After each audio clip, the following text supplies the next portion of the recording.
Students, मैं हूं Rahul Kapoor and welcome back to my channel practice with Kapoor sir. Without wasting time, come to the point. In the previous video, we have started the core concept of the Bayes theorem probability class 12. वहां हमने पहचाना कि भाई paper में अगर question आता है probability का बेस थ्योरम से रिगार्डिंग, तो हाउ टू रिकॉग्नाइज इट. और उस वीडियो में जाके एक बार फिर रिवाइज कर लीजिए कि कैसे क्वेश्चन बेस का पहचाना जाता है बहुत इजी ट्रिक से. उसी सीक्वेंस को आगे बढ़ाते हुए आज के वीडियो में हम लोग प्रैक्टिस करेंगे कुछ इंपॉर्टेंट मोस्ट एक्सपेक्टेड क्वेश्चंस का जो कि बोर्ड में पूछे जा सकते हैं. So let's being with us practice with Kapoor sir. The first question on your screen is a card from pack of 52 cards is lost. एक 52 कार्ड्स के प्लेइंग कार्ड्स के डेक से एक कार्ड लॉस्ट हो गया. फ्रॉम द रिमेनिंग कार्ड्स आपने क्या करा, रिमेनिंग कार्ड से 2 कार्ड्स आर ड्रॉन, 2 कार्ड निकाले और found to be both diamond. अब find the probability of diamond card. अगर ऐसा बोल देता तो ये बेस नहीं होता, बट आपको याद रखो कि पहले भी प्रीवियस वीडियो में सिखाया कि बेस की पहचान ही यही है कि जो इवेंट हो रही है उसकी प्रोबेबिलिटी नहीं, इवेंट कहां से हो रही है. तो यहां देखिए सबसे पहली लाइन में था कि एक कार्ड लॉस्ट हुआ, राइट. उसके बाद आपने 2 कार्ड्स निकाले और दोनों डायमंड है. अब कहते हैं find the probability of the lost card being a diamond. तो बात ये उठी कि जो कार्ड खोया था वो भी डायमंड था, तो इसका मतलब कार्ड खोया था वो भी डायमंड था, और हो भी सकता था कि जो खोया है वो नहीं भी डायमंड हो. तो सबसे पहले लेट करते हैं सॉल्यूशन में जो इवेंट हो रही है वो नहीं, कहां से हो रही है. तो let E1 lost card is diamond, मतलब जो कार्ड लॉस्ट हुआ वो डायमंड है. फिर E2 lost card is non diamond, मतलब जो कार्ड लॉस्ट हुआ जो खो गया वो डायमंड नहीं कोई और कार्ड होगा. और ए बी द इवेंट, ए किसे मानो, 2 कार्ड्स आर डायमंड, जो मतलब लास्ट में आपने बाद में जो 2 कार्ड निकाले वो दोनों डायमंड है. अब लेट्स कंटिन्यू कि what is the probability of diamond card. अब lost card is diamond, how many diamonds are there, 13, सबको पता है. तो ये हो जाएगा 13C1 अपॉन में 52C1. अब ये क्या कर रहे हो सर, याद करो 11th क्लास कॉम्बिनेशन, क्योंकि 13 डायमंड है, 13 में से कोई भी खो गया तो इसका मतलब आप चूज कर रहे हो कि कौन सा डायमंड पत्ता खोया, कौन सा कार्ड खोया. This is 13C1 representing the combination formula NCR. What is NCR, n factorial upon में r factorial n minus r factorial. चलिए ओपन करते हैं. 13 फैक्टोरियल होल अपॉन 1 फैक्टोरियल और 13 minus 1 12 factorial. Same 52 factorial, 52 minus 1 51 factorial. प्यार से इसे open करिए. 13 into 12 whole upon 12 whole divided by 52 into 51 whole divided by 51. 51 से 51, 12 से 12 कैंसिल, तो आखिरी में आंसर सर आ गया 13/52. That is 13 upon 52. It is equal to 1/4. Now come to the PE2. अब PE2 क्या है, नॉन डायमंड. अब 13 डायमंड है तो ऑब्वियसली बात है 39 क्या होंगे, नॉन डायमंड. तो उसे डायरेक्ट लिख दो 39/52. इट्स इक्वल टू 13 3 जा 54. That is. अब बात करते हैं कि ड्रॉन कार्ड्स आर डायमंड, जो 2 कार्ड आए वो डायमंड है, मगर जो लॉस्ट कार्ड था वो भी डायमंड था. तो अब यहां पे एक बात बताइए कि डायमंड 13 होते हैं और एक लॉस्ट हो गया, खो गया, तो how many diamond is there, 12. उन 12 में से 2 पत्ते निकाल लो. 52 में से 2 पत्ते खो गए, 52 में से एक पत्ता खो गया, डायमंड खो गया. तो अब 51 अपॉन 51 C2 रह जाएगा. Again open it. 12 factorial upon 2 factorial, 12 minus 2 10 factorial whole upon 51 factorial divided by 2 factorial, 51 minus 2 49 factorial. How to open it, 12 into 11 into 10 divided by 2 into 10, 10 से 10 cancels, 2 6 12. Whole divided by 51 factorial,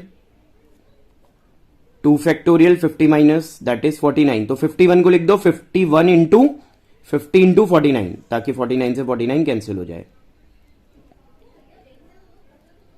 2 1 जा 2, that's equal to 25।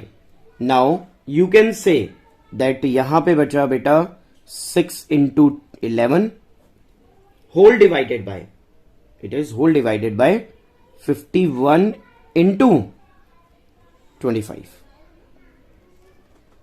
This is a oblique E1। अब बात करते हैं P A oblique E2 की। P A oblique E2 क्या है कि lost card is diamond, right, sorry drawn cards are diamond but lost card was non diamond. अब बच्चों नॉन डायमंड की अगर बात करोगे तो डायमंड कार्ड नहीं खोया, मतलब कि कौन नॉन डायमंड खोया, तो डायमंड तो वहां पे 13 के 13 रह गए, 13C2 upon 51C2। After solving it, इसे हम सॉल्व करें तो ऊपर की बात अगर समझ में आती है तो यहां पे भी देखिए क्या बचा था, 12 इंटू 11 जैसे हमने डिवाइड कर दिया था, तो it is 13 into 11, 13 into 12, 12 into 11। अब यहां हो जाएगा 13 इंटू 12। सॉल्व करके देखिएगा आएगा, ये है 51 51। अभी ऊपर देखिए क्या रहा है 51 इंटू 25, 25 क्यों, क्योंकि हमने 50 काट दिया था, तो 51 इंटू 50। अब लास्ट लाइन कहती है कि what is the probability that lost card is diamond. अब जब लॉस्ट कार्ड डायमंड है तो डायमंड को क्या माना था, E1 या E2, E1, तो आपने निकालना है सर लास्ट में P E1 oblique A. Last video में सिखाया था, ऊपर क्या करो फेवरेबल लो P E1 into P A oblique E1 whole upon P E1 P A oblique E1 plus E2 P A oblique E2। बस करना क्या है, सारी वैल्यूज अवेलेबल है आंसर में और उनको फॉर्मूले में डालिए and find your answer, that's all. चलिए नेक्स्ट वीडियो पे चलते हैं, नेक्स्ट क्वेश्चन पे चलते हैं, सॉरी नेक्स्ट क्वेश्चन पे चलते हैं, वीडियो तो सेम है। Students next question on our screen is bag 1 contain 3 red and 4 black balls, bag second contain 4 red and 5 black ball. दो बैग हैं, एक में 3 रेड 4 ब्लैक हैं, बैग सेकेंड में 4 रेड 3 ब्लैक है। One ball is transfer from bag 1 to bag second, एक ball आपने bag 1 से निकाली दूसरे में डाल दी, और ball is drawn from bag second, तब आपने बॉल सेकेंड से एक और बॉल निकाली, जो बॉल आपने सेकेंड बैग से निकाली is found to be red, red मिली। अब क्वेश्चन अगर पूछ ले कि what is the probability of that red ball, तो ये बेस नहीं होगा, बट क्वेश्चन क्या बनना चाहिए कि find the probability that the transferred ball, मतलब कि रेड आई तो आई सेकंड बॉल से, मगर जो पहली ट्रांसफर थी वो कौन सी थी, वो ब्लैक थी, मगर वहां पे दोनों हो सकते हैं क्योंकि हमारा रेड और ब्लैक दोनों थी। लेट करो, let E1 transferred ball is red, E2 transferred ball is black. दोनों केस हो सकते हैं क्योंकि बैग 1 में दोनों बॉल्स हैं। Transferred ball is what, red, transferred ball is black. A let कर लो, drawn second ball is black, दूसरी is red, not black, it is red in colour. अब what you can see that P E1, what is E1? Transferred ball is red. How many balls are there red? 3. So 3/7. Transferred ball is black. How many black balls are there? 4/7. अब P A oblique E1 क्या मतलब होता है इसका? इसका मतलब होता है कि सेकेंड बॉल जो आई, जो सेकेंड बॉल आई वो तो रेड आई, और ट्रांसफर करी हुई बॉल भी क्या थी, रेड थी। अब एक बहुत स्मॉलर सी बात समझो कि अगर आपने बैग 1 से रेड बॉल निकाली और आपने बैग 2 में डाल दी, बैग 1 से निकाल के बैग 2 में डाल दी, तो बैग 2 में 4 रेड बॉल थी, अब एक रेड और डाल दो तो कितनी हो गई, 4 + 1 5। तो अब जो रेड बॉल आएगी वो उसकी प्रोबेबिलिटी होगी 5/10, क्योंकि वहां पे टोटल नंबर ऑफ बॉल्स कितनी हो गई, 4 + 5 9, एक और बॉल आए तो हो गया 10, और 4 red + 1 red equal to 5 red. P A oblique E two, ये क्या समझाता है कि सेकंड बॉल तो रेड है मगर जो पहली बॉल आई थी वो ब्लैक है। अब बड़े प्यार से और तसल्ली से समझो कि आपने जो पहले बैग से बॉल डाली वो ब्लैक है, तो सेकंड बैग में टोटल नंबर ऑफ बॉल्स तो बढ़ गई, हो गई 10, मगर रेड बॉल तो 4 ही रही क्योंकि आने वाली बॉल ब्लैक थी, तो ये हो जाएगा 4/10। लास्ट लाइन सेड, क्या कह रहा है last line? Transferred ball is black. Transferred ball E1 है E2 है? E2 है सर, तो हमें निकालना है P E2 ऑब्लिक ए। क्या करोगे? P E2 P A oblique E2 whole upon E1 A oblique E1 plus E2 and A oblique E2. What we have to do? We have to put the values. What are the values? P E2 जल्दी से ढूंढो। 4/7 A oblique E2 4/10 whole upon E1 3/7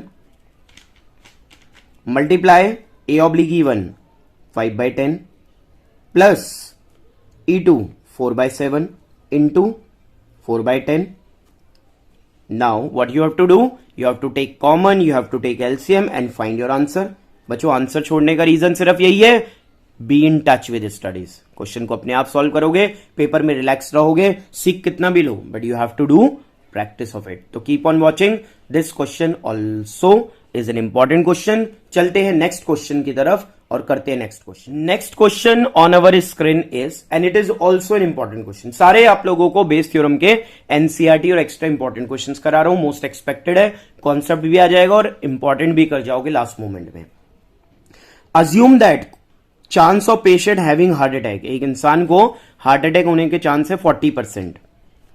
it is also assume, ऐसा माना गया, that a meditation in yoga course reduce the risk of heart attack 30। अगर वो meditation और योगा करता है तो 30% चांस कम हो जाएंगे, और अगर वो कोई दवाई लेता है, सर्टेन प्रिस्क्रिप्शन ड्रग लेता है, तो चांस 25% घट जाएंगे।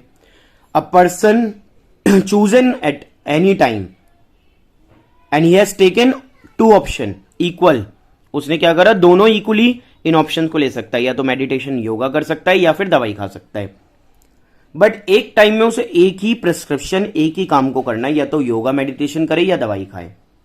आगे चल के कहता है 1 पर्सन इज चूजन, आपने एक पर्सन को चूज करा, उठाया, and found to be suffer from heart attack. ये क्या हुआ जी? दवाइयां ले रहा था, मेडिटेशन ले रहा था, योगा ले रहा था, फिर भी हार्ट अटैक हो गया। चलो बहुत बुरा हुआ ये तो। Find the probability that patient followed a course of meditation.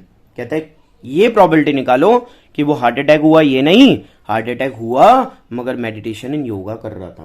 तो इसका मतलब सर अब तो क्लियर हो जाती है बात कि लास्ट लाइन बताती है कि E1 E2 कौन है। तो E1 कौन है? लेट, क्या है E1? Meditation and yoga. What is E2? Certain drug. What is A? Suffers from heart attack, कि भाई उसे हार्ट अटैक हो गया। Now what is PE1? अभी अभी एक line I, one of the 2 options with equal probability. तो इसका मतलब PE1 बोले या PE2 बोले, दोनों की प्रोबेबिलिटी है 1/2 क्योंकि वो इक्वल है।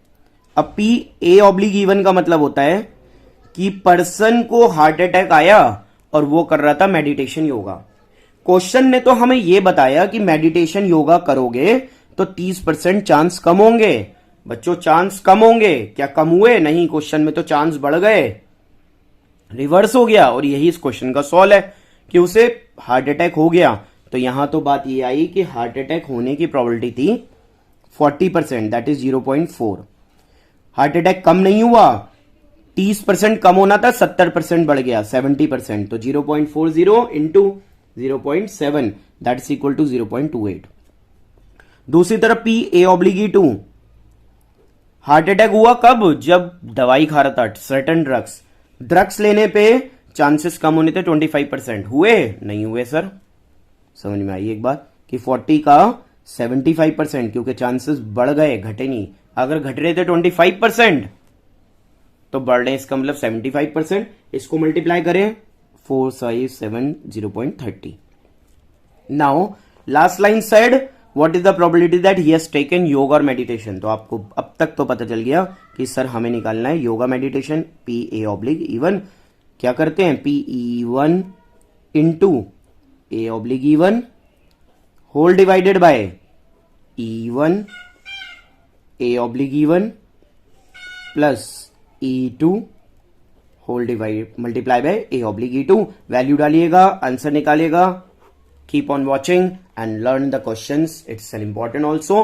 Coming over to the next question. बड़ा छोटा सा प्यारा सा क्वेश्चन है बट इंपॉर्टेंट है, सीख लो। What the question said, a man is known to speak truth 3 out of 4। 4 में से 3 बार सच बोलता है, तो इसका मतलब सच बोलने की प्रोबेबिलिटी है ये। क्यों? Total favourable upon total probability. He throws a die, die factor कहता है कि 6 आया, तो 6 आने की प्रोबेबिलिटी निकालो। No, he is saying find the probability it is the actually a 6। तो it is actually a 6 line जब बोलना है, इसका मतलब कि सर कहीं ना कहीं जो लास्ट लाइन होती है वो ये बताती E1 और E2 को। क्वेश्चन में एक बात बताइए कि अगर उसने बोला एक्चुअली इट इज अ 6, तो ऐसा हो भी सकता था कि 6 ना हो। तो इस बिहाफ में आप बोलेंगे कि E1 लेट कर लो एक्चुअली 6, E2 अगर 6 हुआ तो दूसरी बात क्या होगी, डज नॉट अकर 6 नहीं आया। व्हाट शुड बी द ए क्या होना चाहिए, मैन रिपोर्टेड 6। अब PE1 बच्चों एक्चुअली है 6 आने की प्रोबेबिलिटी सभी को ही पता है 1/6। E2 6 ना आने की तो 5/6। अच्छा, अब A ऑब्लिक E1 किसे बोलोगे, आप बोलोगे कि उस आदमी ने बोला 6 आया और सच में भी 6 आया। एक बात बताइए कि अगर उस आदमी ने बोला 6 आया, उस आदमी ने कहा कि भाई 6 आया और एक्चुअल में भी 6 आया, तो ये इसका मतलब क्या है, उसने सच बोला। और यहां देखो सच बोलने की प्रोबेबिलिटी है 3/4। 3 out of 4 time speak truth, मतलब उसने सच बोला 6 आया और था भी 6 ही, तो सच हुई ना ये बात, तो it is 3/4। PA oblique E2 कहने का मतलब अब यहां क्या है कि आदमी ने तो कहा 6 आया मगर सच में 6 नहीं आया, तो अगर वो 3/4 टाइम क्या बोलता है, सच बोलता है, तो 1 - 3/4 कर दो, तो वो 1/4 टाइम झूठ भी बोलता है।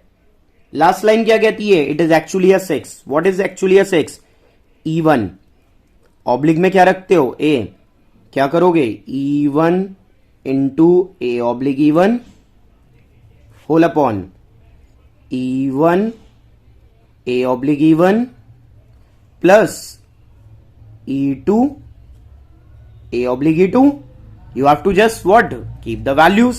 E1 1/6, A oblique E1 3/4 whole upon E1 A oblique E1 plus E2 5/6 into 1/4। क्या एक क्वेश्चन कर दूं, क्या कह रहे हो सर, कोई जरूरत नहीं है, इतना बढ़िया से कॉन्सेप्ट सिखा रहे हो, सॉल्यूशन में वैल्यू तो हम अपने आप निकाल लेंगे। 12th क्लास में पढ़ते हैं सर, 4th 6th 7th पे थोड़ी ना है कि मल्टीप्लाई डिवाइड में कहीं प्रॉब्लम हो। तो ये था आपका एक और question. Coming over to the next year students, the next question on our screen is in a test an examinee either guesses or copies or knows the answer.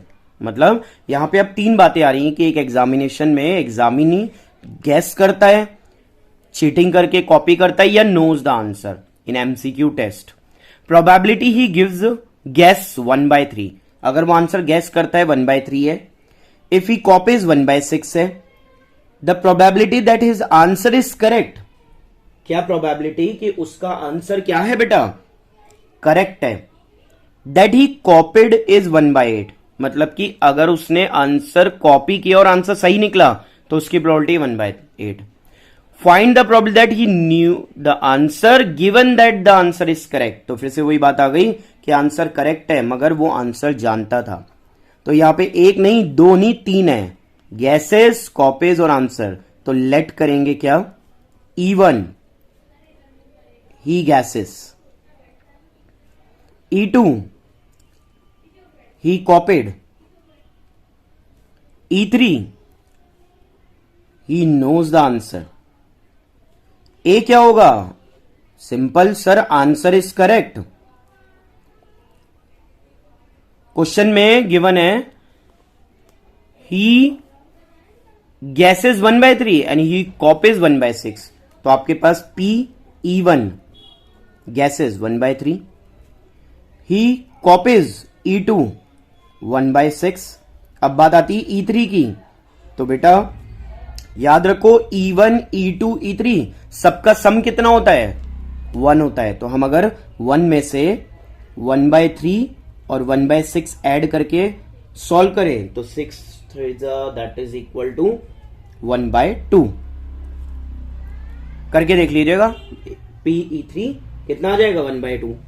अब बात उठी PA/E1। A/E1 का मतलब समझते हो, आंसर करेक्ट आया और sir उसने गैस करा था। अब एक बात बताओ, 4 MCQ हैं, मतलब कि MCQ में 4 ऑप्शन है, तो 4 में से कोई एक ही तो गैस करेगा, तो 1/4। PA/E2 क्या है इसका मतलब कि आंसर सर करेक्ट आया और उसने कॉपी करा था, गिवन है जी, ही कॉपीड एंड इट इज 1/8। फिर आती है बात PA/E3 की। A/E3 क्या है, बड़े प्यार तसल्ली से समझो, आंसर करेक्ट था वो जानता था। एक बात बताओ, मैं आंसर जानता हूं और आंसर सही है, तो ये तो एक श्योर इवेंट है, तो श्योर इवेंट की प्रोबेबिलिटी होती है 1। आखिरी लाइन में लिखा है given that answer is correct, find the probability he new the answer. अब आप देखिए आपने लेट न्यू को क्या करा है, न्यू किसे माना है, तो हमने कहा कि सर हमने न्यू तो E3 को लेट करा है। किसको लेट करा है, न्यू, E3। तो हमें निकालना है PE3/A। तो आज एक नहीं 3 कंस्ट्रेंट हैं, तो क्या करना, PE3 dot into PA/E3 whole divided by सबका sum E1 A/E1 plus E2 into A/E2 plus E3 into A/E3। चलिए कर दीजिए जल्दी से, मल्टीप्लीकेशन करिए, आंसर निकालिए, तसल्ली से चीजें सीखते जाइए और अपना बेस थ्योरम पक्का कर लीजिए। Next question on your screen now. So the next question on your screen is from a CBSE question paper, last previous year में आया हुआ एक इंपॉर्टेंट क्वेश्चन है। Question said a letter is known to have come either from Tatanagar और Calcutta. On the envelope just 2 consecutive letter, एक के बाद एक आने वाले लेटर TA विजिबल है। What is the probability that the letter has come from Calcutta. मतलब आपने ये प्रोबेबिलिटी नहीं निकालनी कि लेटर पे TA दिखाई दिया, आपने ये निकालना है कि TA दिखाई दिया जबकि लेटर आया था कैलकाटा से। अब सॉल्यूशन में हम क्या करते हैं, लेट करते हैं E1 letter from Calcutta, E2 letter from Tatanagar and A should be what? A should be TA visible. A हमारा क्या है कि लेटर पे क्या विजिबल है, 2 कॉन्जिक्यूटिव लेटर TA विजिबल है। अब बेटा लेटर अगर कोलकाता से आए या टाटानगर से आए, कहीं से भी आए, इक्वल प्रोबेबिलिटी होगी क्योंकि वो इक्वली लाइकली इवेंट है। अब बात करते हैं A/E1, मतलब कि दिखाई पड़ा TA, कॉन्जिक्यूटिव लेटर दिखाई दिया TA और आया कहां से, कैलकाटा। अब बड़े प्यार से बात को समझो कि कैलकाटा के अंदर 1 2 3 4 5 6 7 8, इस 8 में से अगर जो TA कॉन्जिक्यूटिव लेटर है, लास्ट में जो TA आ रहा है उसको हम एक लेटर मान लें, तो 1 2 3 4 5 6 1 2 3 4 5 6 और इसे एक लेटर माने तो ये बन गया 7, मतलब कि how many letters are there now, 7। तो A/E1 मतलब कि TA विजिबल हुआ और आया कैलकाटा से, तो वो TA है 1 और टोटल लेटर है कितने, 7। अब बात करते हैं P A oblique E two की। बड़े प्यार से बड़े ध्यान से समझना, नहीं तो गड़बड़ हो सकती है। क्या कि भाई अगर हम बात कर रहे हैं कि लेटर आया टाटा नगर से, लेटर कहां से आया भाई? टाटा नगर से आया। अब टाटा नगर से लेटर आया और टीए विजिबल है, तो 1 2 3 4 मतलब टीए 2 बार है, तो इन 2 टीए में से कोई भी आ सकता है। और आगे की कहानी समझो, 1 2 3 4 5 6 7 8 9, how many letters are there? 9। मगर इन टीए को एक लेटर माने तो 1 2 3 4 5 6 7, और एक टीए को अगर हम दोनों को एक लेटर माने तो 7 और 1 कितना हो जाता है? 7 और 1 हो जाता है सर 8 लेटर्स। तो टोटल लेटर कितने हो गए? 8। मगर टीए कितने टाइम है? 2, तो दैट इज 2/8। दोबारा समझ लो, 1 2 3 4 5 6 7 8 9, टोटल लेटर्स आर 9। मगर टीए अकर्स ट्वाइस, टीए कितनी बार अकर कर रहा है बच्चों? ट्वाइस, 2 बार। अब हम इसमें से किसी एक टीए को क्या करें? किसी एक टीए को एक लेटर मान लें। तो अगर हम लोग अब उसको एक लेटर मान लेते हैं तो 1 2 3 4 5 6 7 और उसे मिला लें तो मिल गए 8, और दोनों टीए में से कोई भी आ सकता है। अब लास्ट लाइन में क्या लिखा था? कैलकाटा से आया। कैलकाटा को क्या माना? E1। तो आपको निकालना है sir P E1 oblique A। आगे की कहानी सर हमें पता है, E1 into A oblique E1 whole divided by E1 P A oblique E1 plus A2 and P A oblique E2। Values are there, एक बार वैल्यूज निकल जाए, there is no problem. E1 1/2, A oblique E1 1/7 whole divided by 1/2 1/7 plus 1/2 into 2/8। Solve by taking LCM और common and get your answer. इसी के साथ में आप लोगों को most important expected questions from the Bayes theorem मैंने सिखा दिया। कीप वॉचिंग, अपनी प्रैक्टिस करिए और पेपर में अगर क्वेश्चंस आ जाएं तो मन लगा के करिए। इसी के साथ वीडियो क्लोज करता हूं। Best of luck, take care, good bye.